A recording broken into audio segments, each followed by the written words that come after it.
जय हिंद, वंदे मातरम। साथियों, बिहार पुलिस सिपाही की नई भर्ती के लिए आज हम लोग पॉलिटी यानी कि भारतीय संविधान से क्वेश्चन का प्रैक्टिस करेंगे। साथियों, इससे पहले हमने जीके और साइंस को मिलाकर ऑलरेडी 6 प्रैक्टिस सेट को सॉल्व किया है और सभी प्रैक्टिस सेट का जो पीडीएफ है आंसर के साथ में एप्लीकेशन पर अपलोड कर दिया गया है। अगर आपने अभी तक एप्लीकेशन को डाउनलोड नहीं किया है तो लिंक आपको डिस्क्रिप्शन बॉक्स में मिल जाएगा, आप लोग क्लिक करके जाकर डाउनलोड कर सकते हैं। तो चलिए आज हम लोग पॉलिटी जीके से क्वेश्चन का प्रैक्टिस करेंगे। तो फटाफट से आप लोग लाइव क्लास को ज्वाइन कीजिए। ये क्लास आपको डेली रात 8 बजे लाइव चैट के साथ दिया जाता है। तो चलिए शुरुआत करते हैं आज के क्वेश्चन से। तो देखिए, पहला क्वेश्चन आपके सामने है। भारत के महान्यायवादी की नियुक्ति कौन करता है?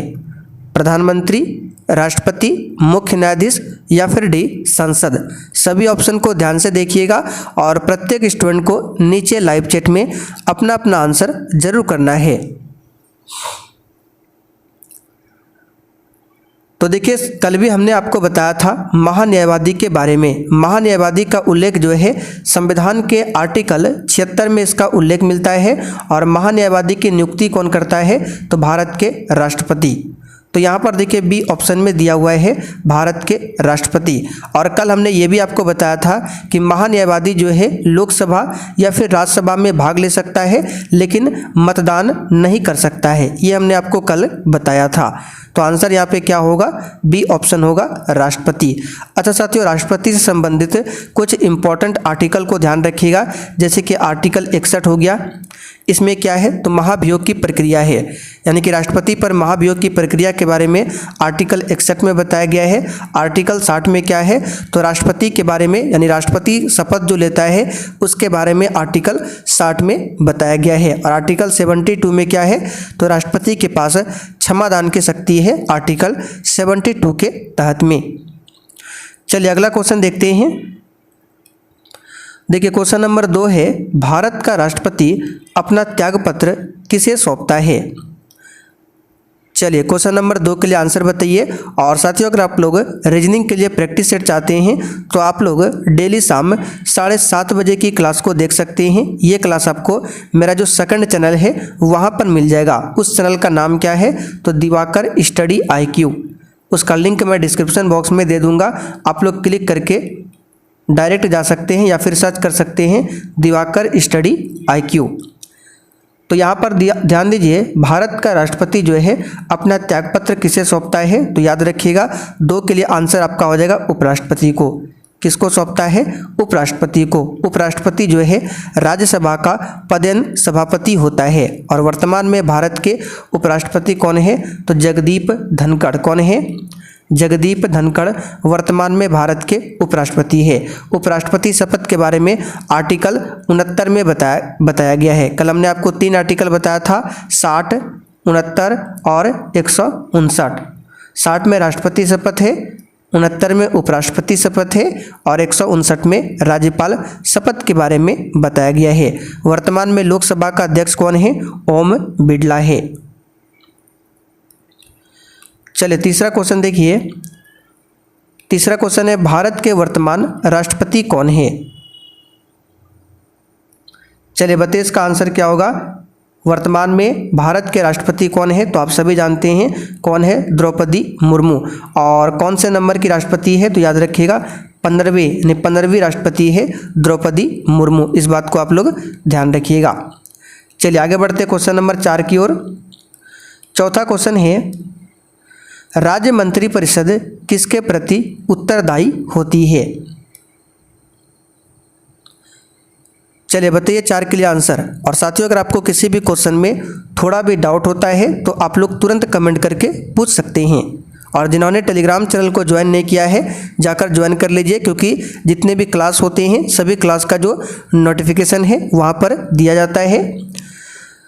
तो राज्य मंत्रिपरिषद की बात करें, ये विधानसभा के प्रति उत्तरदायी होता है। जिस प्रकार से केंद्र की बात करें तो केंद्र मंत्रिपरिषद जो है लोकसभा के प्रति उत्तरदायी होता है, उसी प्रकार राज्य मंत्रिपरिषद जो है विधानसभा के प्रति उत्तरदायी होता है। इस बात को ध्यान रखिएगा। लेकिन व्यक्तिगत रूप से पूछे कि राज्य मंत्रिपरिषद व्यक्तिगत रूप से किसके प्रति उत्तरदायी होता है, तो राज्यपाल के प्रति। किसके प्रति? राज्यपाल के प्रति। और केंद्रीय मंत्रिपरिषद जो है व्यक्तिगत रूप से राष्ट्रपति के प्रति उत्तरदायी होता है। इस बात को आप लोग ध्यान रखेंगे। चलिए आगे बढ़ते क्वेश्चन नंबर 5। पांचवा क्वेश्चन क्या है? भारत के महान्यायवादी को कौन हटा सकता है? चलिए बताइए क्वेश्चन नंबर 5 के लिए वेरी इंपॉर्टेंट क्वेश्चन है। भारत के महान्यायवादी को कौन हटा सकता है? तो इसका आंसर हो जाएगा राष्ट्रपति। क्योंकि महान्यायवादी की नियुक्ति राष्ट्रपति करते हैं, तो राष्ट्रपति ही महान्यायवादी को हटा सकते हैं। इसके बारे में उल्लेख आर्टिकल किस में मिलता है? तो महान्यायवादी के बारे में आर्टिकल 76 में उल्लेख मिलता है, ध्यान रखिएगा। आप लोग कमेंट करके बताइए राज्यपाल बनने के लिए जो न्यूनतम उम्र सीमा है वो कितना है। आगे देखिए, बिहार में कुल कितने प्रमंडल हैं? और साथियों आप लोग डेली क्लास को अटेंड कीजिए। अगर आप लोग सच में बिहार पुलिस बनना चाहते हैं तो उसके लिए आप लोग अभी से तैयारी स्टार्ट कर दीजिए, क्योंकि जैसे ही इस वाले जो 21,391 पोस्ट है इसका रिजल्ट आता है वैसे ही आपको वो नया वैकेंसी देखने को मिलेगा। और उसमें आपको तैयारी करने के लिए ज़्यादा समय भी नहीं दिया जाएगा, इसलिए आप लोग अभी से लग जाइए, ठीक है। तो बिहार में कुल कितने प्रमंडल है? तो टोटल बिहार में 9 प्रमंडल है, याद रखिएगा। इंपॉर्टेंट क्वेश्चन है, 9 प्रमंडल है। अगला क्वेश्चन देखिए, झारखंड देश का कौन सा राज्य है? चलिए बताइए फटाफट से। तो देखिए बिहार की बात करें तो बिहार हिस्ट्री के बारे में आपको तो पता ही होगा। बिहार की बात करें अपना बिहार, इसकी स्थापना कब होती है? तो 22 मार्च। इस बार जो 21,391 का एग्जाम हुआ था, 22 मार्च जो डेट है ये काफ़ी बार एग्जाम में पूछा गया है कि बिहार की स्थापना कब होती है? 22 मार्च 1912 को। इसलिए 22 मार्च को बिहार दिवस मनाते हैं और इस दिन हम लोग विश्व जल दिवस भी मनाते हैं 22 मार्च को। तो 22 मार्च 1912 को अपना बिहार बनता है और एक डेट आता है 1936, ठीक है। तो 1936 में क्या होता है? बिहार से उड़ीसा अलग हो जाता है। जब 22 मार्च 1912 को बिहार बना था तब उस समय बिहार, उड़ीसा, झारखंड ये सभी एक में था। लेकिन 1936 में क्या होता है? उड़ीसा बिहार से अलग हो जाता है। फिर एक डेट आता है 15 नवंबर सन 2000। इस डेट में क्या होता है? तो झारखंड जो है वो भी बिहार से अलग हो जाता है और इस प्रकार झारखंड जो है देश का 28वां राज्य बनता है। तो यहाँ पर सी वाला ऑप्शन आपका सही जवाब है, 28वां। अगला क्वेश्चन देखिए, बिहार में लोकसभा सीटों की संख्या कितनी है? इस क्वेश्चन पर भी आप सभी स्टार मार्क कर लीजिए। काफ़ी बार ये क्वेश्चन एग्जाम में रिपीट हुआ है। बिहार में लोकसभा सीटों की संख्या, तो इस क्वेश्चन का आंसर हो जाएगा 40। डी ऑप्शन यहाँ पर सही जवाब है, 40 है। अच्छा, बिहार में राज्यसभा सीट पूछे, राज्यसभा सीट, तब आपको आंसर करना है 16, ठीक है। बिहार में विधानसभा सीट की बात करें, विधानसभा सीट 243। और बिहार में विधान परिषद की बात करें, बिहार में विधान परिषद सीटों की संख्या कितनी है? 75। तो आपको 4 चीज़ ध्यान रखना है। पहला, आपको बिहार में लोकसभा 40 है, राज्यसभा सदस्यों की संख्या 16 है, विधानसभा में 243 है और विधान परिषद में 75 है। विधान परिषद की बात करें तो वर्तमान में विधान परिषद केवल 6 राज्यों में है। अगर आपको 6 राज्यों का नाम पता है तो आप लोग कमेंट करके बता सकते हैं 6 राज्य कौन कौन सा है। अगला क्वेश्चन देखते हैं, राज्यसभा और लोकसभा की संयुक्त बैठक को कौन बुलाता है? चलिए इस क्वेश्चन का आंसर कीजिए फटाफट से आप लोग।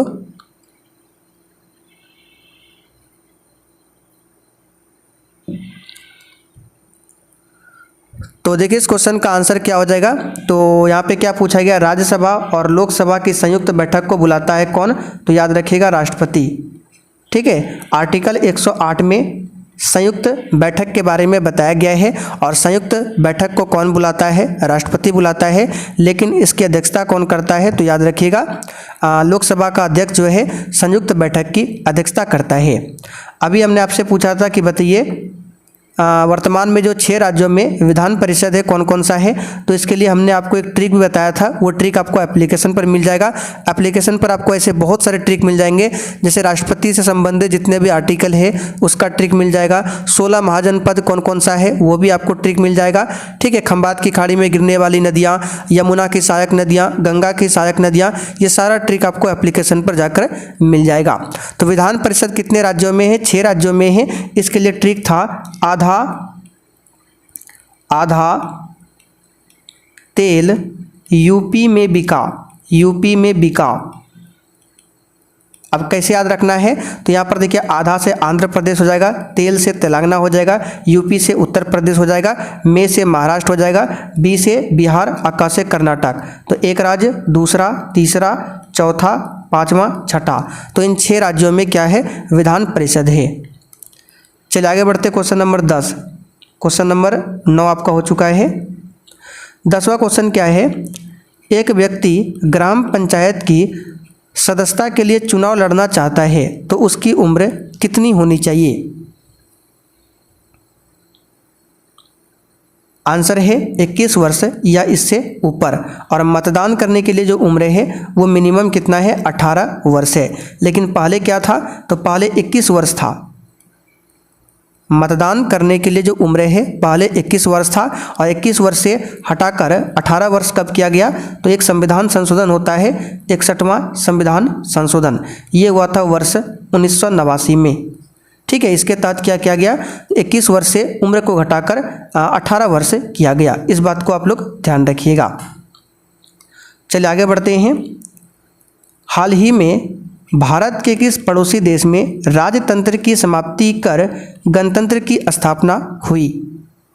करंट का क्वेश्चन है, बताइए। चलिए इसका आंसर बता देते हैं। भारत का पड़ोसी देश है, कौन है? तो इसका आंसर हो जाएगा नेपाल। नेपाल, ठीक है। नेपाल की राजधानी कहाँ पर है? काठमांडू। और काठमांडू में ही क्या है? सार्क का हेडक्वार्टर, SAARC, ठीक है, south Asian association for regional cooperation. इसकी स्थापना 1985 को हुआ था, 8 दिसंबर 1985 को। इसमें टोटल 8 सदस्य देश है। इसमें टोटल 8 सदस्य देश है, किसमें? तो सार्क में। चलिए आगे बढ़ते, क्वेश्चन नंबर 12। 12 नंबर क्या है? राज्यसभा का सदस्य निर्वाचित होने के लिए आवश्यक न्यूनतम उम्र सीमा कितनी है? तो ये तो नॉर्मल सा क्वेश्चन है। राज्यसभा का सदस्य बनना है तो 30 वर्ष है। लोकसभा का सदस्य बनना है तो ये इसके लिए है 25 वर्ष है। ठीक है, प्रधानमंत्री बनना है तो इसके लिए भी क्या है? 25 वर्ष है। अगर आपको उपराष्ट्रपति बनना है, राज्यपाल बनना है या फिर राष्ट्रपति बनना है तो इसके लिए 30 वर्ष है। तो ये सभी आपको याद होना चाहिए। आगे देखिए, भारत के राष्ट्रपति को पद से कौन हटा सकता है? तो आप सभी जानते हैं, अभी हमने थोड़ी देर पहले बताया था, राष्ट्रपति को हटाने की प्रक्रिया जो है आर्टिकल 61 में इसके बारे में बताया गया है। आर्टिकल 61 में बताया गया है। ठीक है, और कौन सी प्रक्रिया है? तो महाभियोग की प्रक्रिया। यहाँ पर लिख देते हैं, महाभियोग की प्रक्रिया से राष्ट्रपति को पद से हटाया जा सकता है। और महाभियोग की प्रक्रिया जो है ये एक अर्ध न्यायिक प्रक्रिया है। एग्जाम में एक बार क्वेश्चन बना था कि महाभियोग की प्रक्रिया कैसी प्रक्रिया है? आंसर क्या होगा? अर्ध न्यायिक प्रक्रिया। इसे आप लोग ध्यान रखेंगे।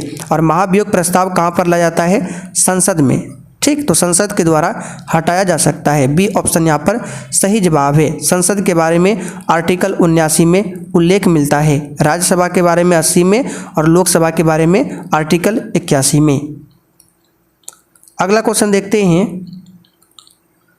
अनुच्छेद 370 का संबंध किस राज्य के विशेष प्रावधान से है? इसका आंसर हो जाएगा जम्मू कश्मीर, जो कि अब हट चुका है। अगला क्वेश्चन, सर्वोच्च न्यायालय ने निजता के अधिकार को संविधान के किस मूलभूत अधिकार के अधीन रखा है? और साथियों, जैसे ही क्लास खत्म होता है इसका PDF जो है वो आंसर के साथ हम आपको एप्लीकेशन पर अपलोड कर देंगे, वहाँ पर जाकर आप लोग पढ़ सकते हैं। ठीक है, आंसर भी मिल जाएगा साथ में। तो सर्वोच्च न्यायालय ने निजता के अधिकार को संविधान के किस मूलभूत अधिकार के अधीन रखा है? तो आर्टिकल 21 में क्या है? निजता का अधिकार है। तो डी वाला ऑप्शन अगर आपने टिक किया है तो आपका बिल्कुल राइट आंसर है। आगे देखिए, निम्नलिखित में से कौन सा संविधान राष्ट्रपति को किसी भी मामले को पुनर्विचार के लिए मंत्रिमंडल को भेजने की शक्ति प्रदान करता है? यानी कौन सा संविधान संशोधन है राष्ट्रपति को किसी भी मामले को पुनर्विचार के लिए मंत्रिमंडल को भेजने की शक्ति प्रदान करता है? तो ये है 44वां संविधान संशोधन, जो कि 1978 में हुआ था। 42वां संविधान संशोधन 1976 में हुआ था और इस संशोधन को मिनी संविधान, ठीक है, मिनी संविधान कहा जाता है 42वां संविधान संशोधन को। ठीक है, क्योंकि इसके तहत संविधान में बहुत सारी ऐसी चीज़ें हैं जो कि बदलाव किया गया था। चलिए आगे देखते हैं, ये मिलान करने वाला है। सूची 1 को सूची 2 से मिलान करना है। तो ये संवैधानिक प्रावधान है और ये स्रोत है। जैसे कि मौलिक अधिकार की बात करें, चलिए तो यहाँ पर देखिए, जैसे मौलिक अधिकार की बात करें तो इसको कहाँ से लिया गया है? तो आप सभी जानते हैं मौलिक अधिकार भाग 3 में है और आर्टिकल 12 से लेकर 35 तक में, और इसको लिया गया है कहाँ से? तो अमेरिका देश के संविधान से। राज्य का नीति निर्देशक तत्व जो है इसको आयरलैंड के संविधान से लिया गया है, तो ये इसका हो जाएगा आयरिश संविधान। ठीक है, और मंत्रिमंडलीय सरकार को कहाँ से लिया गया है? तो इसको लिया गया ब्रिटेन से। कहाँ से लिया गया है? तो इसको ब्रिटेन से लिया गया है, और केंद्र राज्य संबंध आपका कनाडा से लिया गया है। तो ये इसका सही मिलान है। चलिए आगे देखिए, 18 नंबर है, निम्नलिखित में से कौन अंतर्राज्यीय परिषद का गठन करता है? तो अंतर्राज्यीय परिषद के बारे में आर्टिकल 263 में बताया गया है। किसमें? 263 में। तो इसका गठन करता है राष्ट्रपति, और इसका अध्यक्ष कौन होता है? प्रधानमंत्री होता है, लेकिन इसका गठन कौन करता है? भारत के राष्ट्रपति। किसी भी राजनीतिक दल को राष्ट्रीय दल बनने के लिए कितने राज्यों में मान्यता जरूरी है? चलिए बताइए। तो इसका आंसर हो जाएगा मिनिमम 4 राज्य। यहाँ पर ए वाला ऑप्शन आपका राइट आंसर है, मिनिमम 4 राज्य आपको ध्यान रखना है। आगे बढ़ते हैं, अगला क्वेश्चन है, किस राजनीतिज्ञ ने द कोलिशन ईयर्स 1996 से 2012 नामक पुस्तक को लिखा है? इसका आंसर याद रखिएगा, भारत के भूतपूर्व राष्ट्रपति कौन हो जाएगा आपका? प्रणब मुखर्जी। बी वाला ऑप्शन यहाँ पर राइट है। भारतीय संविधान की कौन सी अनुसूची भाषाओं का उल्लेख करती है? आंसर है 8वीं अनुसूची। 8वीं अनुसूची में पहले 14 भाषाओं का उल्लेख मिलता था, लेकिन वर्तमान में इसमें 22 भाषाओं का उल्लेख मिलता है। ठीक है, 22 भाषाएं हैं 8वीं अनुसूची में। तो यहाँ पर बी वाला ऑप्शन आपका सही जवाब है। वर्तमान में टोटल 12 अनुसूचियाँ हैं, पहले 8 अनुसूचियाँ थी। आगे देखिए, डॉक्टर राजेंद्र प्रसाद कितने वर्ष तक भारत के राष्ट्रपति रहे थे? अब यहाँ पर आपको ऑप्शन के अकॉर्डिंग चलना है। तो 1950 से लेकर 1962 तक भारत के राष्ट्रपति रहे थे, तो टोटल 12 वर्ष हो जाएगा यहाँ पर सी वाला ऑप्शन। सर्वोच्च न्यायालय का न्यायाधीश अपना पद त्याग कर सकता है? बताइए। यानी सर्वोच्च न्यायालय का न्यायाधीश जो है अपना पद त्याग कर सकता है, किसको? मुख्यमंत्री न्यायाधीश को, मुख्य न्यायाधीश को, राष्ट्रपति को, प्रधानमंत्री को, या विधि मंत्री को? तो इसका आंसर है ऑप्शन बी, राष्ट्रपति। ठीक है, बी वाला ऑप्शन यहाँ पर आपका सही आंसर हो जाएगा, राष्ट्रपति। अगला क्वेश्चन देखते हैं, निर्वाचन आयुक्त को पद से कैसे हटाया जा सकता है? वर्तमान में भारत के मुख्य निर्वाचन आयुक्त कौन है? तो राजीव कुमार है। थोड़ा बहुत आप लोग करंट अफेयर्स भी पढ़िए, राजीव कुमार। ठीक है। वैसे अभी आपको करंट अफेयर्स की ज़रूरत नहीं है, बिहार पुलिस एग्जाम के लिए बाद में आपको पढ़ना है। तो वर्तमान में भारत के निर्वाचन आयुक्त कौन है? मुख्य निर्वाचन आयुक्त राजीव कुमार है। और इनको पद से कैसे हटाया जा सकता है? तो 24 के लिए आंसर क्या हो जाएगा, बताइए फटाफट से। तो मुख्य निर्वाचन आयुक्त जो है, मुख्य निर्वाचन आयुक्त के सलाह से राष्ट्रपति इसको हटा सकता है। तो ऑप्शन में तो राष्ट्रपति नहीं है, आंसर क्या हो जाएगा, डी ऑप्शन। हटाएगा भले ही राष्ट्रपति, लेकिन सलाह किसकी लेगा? तो मुख्य निर्वाचन आयुक्त का।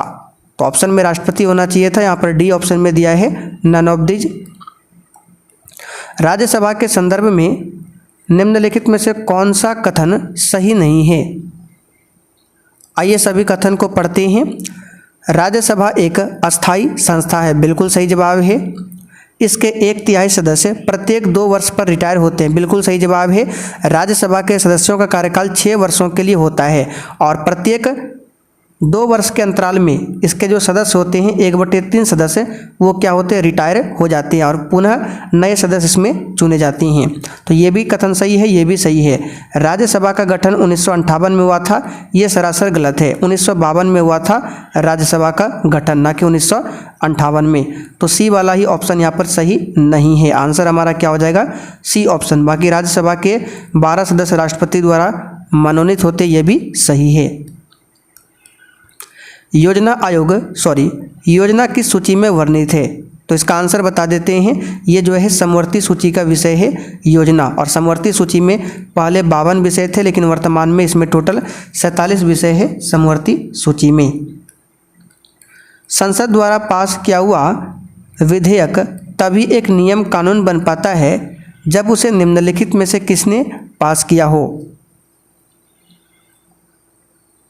आंसर हो जाएगा, तो कोई भी जो कानून बनता है सबसे पहले लोकसभा में पास होता है, फिर राज्यसभा में पास होता है, और अंतिम में जब राष्ट्रपति उस पर हस्ताक्षर कर देते हैं तो वो कानून बन जाता है। तो आंसर यहाँ पे हो जाएगा राष्ट्रपति। भारतीय संविधान के अंतर्गत निम्नलिखित में से कौन एक भारतीय का मूल अधिकार नहीं है?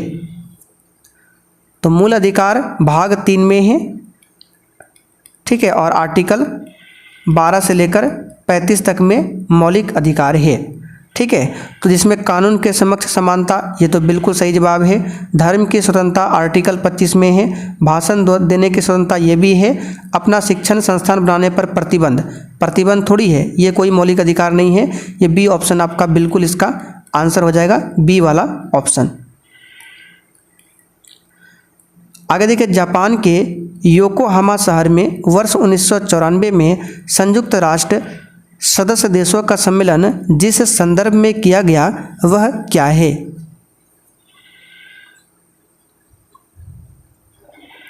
आंसर हो जाएगा प्राकृतिक आपदा नियंत्रण, ए वाला ऑप्शन यहाँ पर आपका सही जवाब है। अच्छा, प्रथम पृथ्वी सम्मेलन कब हुआ था पूछा जाता है, तो 1992 में हुआ था रियो डी जेनेरियो में। दूसरा वाला 1997 में हुआ था, ये आप ध्यान रखेंगे। आगे बढ़ते हैं। भारतीय संविधान में प्रारंभ में मौलिक कर्तव्यों का प्रावधान नहीं था, बिल्कुल सही है। तो भारतीय संविधान संशोधन द्वारा संविधान के किस भाग में इसका समावेश किया गया है? आंसर हो जाएगा भाग 4A। प्रारंभ में मौलिक कर्तव्य नहीं था, इसको बाद में सरदार स्वर्ण सिंह समिति की सिफारिश पर इसे जोड़ा गया है, ठीक है। कब? तो इसको जोड़ा गया था, याद रखिएगा, 42वां संविधान संशोधन 1976 के तहत में। और जिस समय जोड़ा गया था उस समय 10 मौलिक कर्तव्य थे, बाद में 11वां मौलिक कर्तव्य को जोड़ा गया है 86वां संविधान संशोधन 2002 के तहत में। इस बात को आप लोग ध्यान रखिएगा। तो इसको भाग 4A में जोड़ा गया है और आर्टिकल 51A में इसको रखा गया है। और इसको कहाँ से लिया गया है? तो आयरलैंड देश के संविधान से, मौलिक कर्तव्य है ना, मौलिक कर्तव्य को लिया गया है रूस देश के संविधान से, और मौलिक अधिकार को USA के संविधान से। तो फिलहाल इसका आंसर हो जाएगा भाग 4A। तो साथियों, उम्मीद करते हैं आज का ये सेशन आपको काफ़ी पसंद आया होगा, और सेशन पसंद आया हो तो आप लोग सेशन को लाइक कीजिए और अधिक से अधिक सेशन को ज़रूर शेयर कीजिए।